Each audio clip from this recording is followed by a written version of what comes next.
So, Elon Musk just tweeted, commercial real estate's in a meltdown and home prices are going to follow. I think it's a great tweet. It definitely gets attention. I'm not necessarily ready to buy the entire commercial real estate market's melting down and home prices are headed for a meltdown either. But I think it's a great tweet. Well, look, I mean, there might be one person that ever sees this segment, and she might have a feeling about my feeling about anything. So I'm just going to leave it there. But was there any data to support that, or was it a gut feeling? Uh-oh. Oh no. He's having Not a a lot of seizure. room and tweets for a lot of data. Definitely more of a gut feel. Okay, so Steve's back. His face isn't back. Oh, there it is. There he is. Yeah. All right. There you That go. was Sorry. beautiful. Yeah. You know, so it's- gut Maybe feeling. Elon didn't. Yeah. Are you going with your gut feeling, or are you going with are you going with some other feeling here? Me? Yeah, you. I was going to say, without any empirical data, which we all have that same gut feeling, I think he's just fanning the flames. And it's kind of more of a self-fulfilling prophecy than I think that anything that should be substantiated and worried about. So if you're going to do something and say something like that, you're moving markets, with your tweets and 150 million followers more than you're doing anything else. Show me something that's showing that. I mean, we talk about loans not being out there, but there are people still working and there are things that are still happening in this market. So I'm the biggest proponent. It's kind of interesting. You just caused me to think about self-serving. Well, I was going to say, I was actually going to go maybe the opposite way. Is it really self-serving? Because theoretically, he wanted to stop paying rent on his properties. You're right. You are right there. Scare everybody. I didn't consider that, but it maybe the unintended consequences. And actually, as I'm looking at it, maybe he actually has the timing wrong, because if we're seeing house values fall, you're likely going to which is interesting, because I'm trying to think historically, did house prices fall first or did commercial fall first? And I don't really remember that. 2009, it was houses. Yeah. And what's interesting is it was for different reasons, but I actually, it's interesting that home values have declined quicker than commercial. I don't think you really see the commercial real estate market melt down, whatever that means empirically to him. I don't know, but I think the hardest part for people to overcome, not to be gloom and doom, is how the hell do you go from 3% to 6% on a property that you can't sell to get out of it, and now you've got to refinance and you can't afford your debt? No, you can't. He's not wrong, and I think we all agree that he's not wrong. I think the biggest thing is fanning a flame. Yeah. Again, my opinion seemed more like fanning a flame. Where's the data to back it up?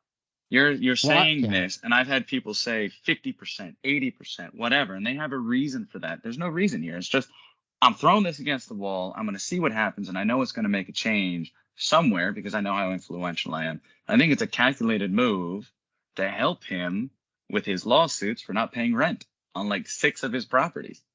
Honestly, that's what I truly think is happening here. I didn't consider that. I don't know. I mean, I'm in Silicon Valley right now. I know Elon spends time in more than just Silicon Valley, but to me, it just seems more of a statement that's focused on just a few areas, right? Because if you look at downtown San Francisco, you can make a strong argument for a pretty doom and gloom scenario there. And if you look at a regional bank that has a lot of exposure to certain downtown office markets, you can make a pretty strong doom and gloom. I just think he's lumping in. I think he's just lumping in too much. But if you look at just San Francisco, I mean, which is just absolutely imploding, the office market there, or you could look at markets like Portland or LA that aren't doing that bad, but you're still having major institutional groups take those downtown office properties and just essentially walk away from them. Say, hey, you Mr. Banker, either restructure that loan on terms we want, or you can have the property. Well, look, you're not wrong, but look at the other side of the country. Washington, D.C. is doing okay, right? Miami is hot.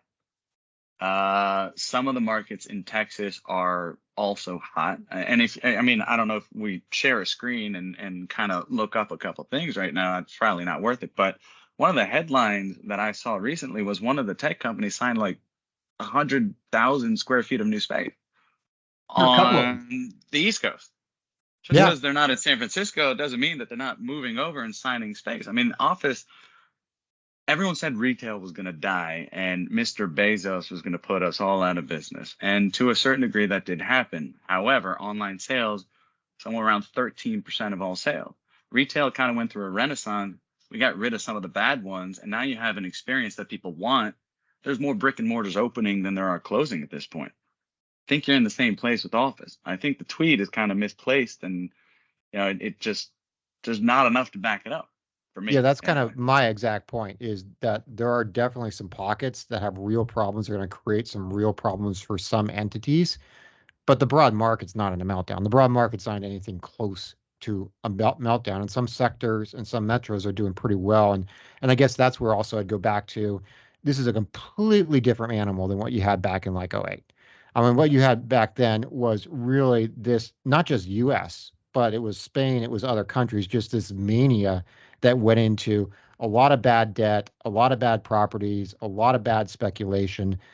We're not sitting on that right now. We are sitting on a few downtown offices having a real problem that's probably going to hurt people, but we're not looking at a mania that spans multiple sectors, multiple segments, multiple geographies. I'm just not seeing it. And in terms of the house prices too, I think one of the biggest things you're going to just see is people that have an existing house with an existing fixed rate mortgage. A lot of them just aren't going to move. It's not the same thing as a flipper that can't continue to pay his debt or whatnot, that has to dump the property because he's got like 7 of them with, and he can't, handle financing, and he just has to drop those on the market. I just don't see the setup for a meltdown maybe I'm just the naysayer for today. See, Steve, here's my problem, is that I don't generally like to say, it's kind of like the idea of, tech's coming, the old way is the best way. I don't want to, keep up with times. The problem is that all those people who had those low interest rate mortgages, you're right, they may not want to refinance. They may not be able to refinance, but the other side is they have all this other debt. They've got credit card debt. They've got car payments. They've got all this other stuff they've accumulated because their house was so low. And let's just say they did within the last 6-12 months, they went, oh shit, I can just refinance in a few months and I'll be good. Well, 3% just turned to 6%, if not 6.5%. And now they can't do anything. So you're kind of back to where you were before. It's not everybody. It's not exactly what it was before, where you had, no offense to taxi cab drivers, but taxi cab drivers getting, $1 million to $2 million mortgage and flipping a property in 30 days. We just lost all the taxi cab drivers that were watching this feed. So yeah, I mean, I think we're all in agreement. There's some stuff to worry about, but I'm just arguing it's a great tweet. It's just overblown. I mean, it's it's not all sunshine and rainbows ahead, but I'm not seeing us sliding into the black abyss. I mean, it's just but there's definitely some downtown office markets. We never participated in. I mean, we were participating in Miami, which has done great. We like, Savannah, the Charleston area, we like, which has done great. And quite frankly, I mean, this is a topic for another time. But I think there's a reason that some downtown offices that have pretty bad public policies, and San Francisco is right up there. People just don't want to be stepping over hypodermic needles and human feces as they're paying some of the highest rents in the country. Not when you can go to San Jose or Palo Alto or somewhere else in the valley.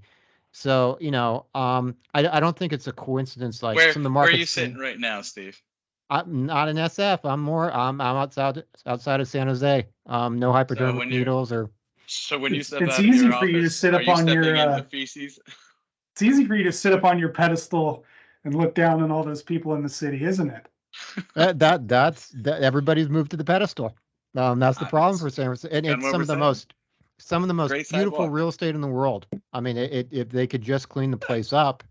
But anyhow, that's a topic for another time. But I don't think we know all of office isn't having a problem. This is a few cities, and I really do think that quality of life matters. And cities where quality of life is deteriorating, it's not a shocker that there's a correlation those in the markets having the biggest problems. But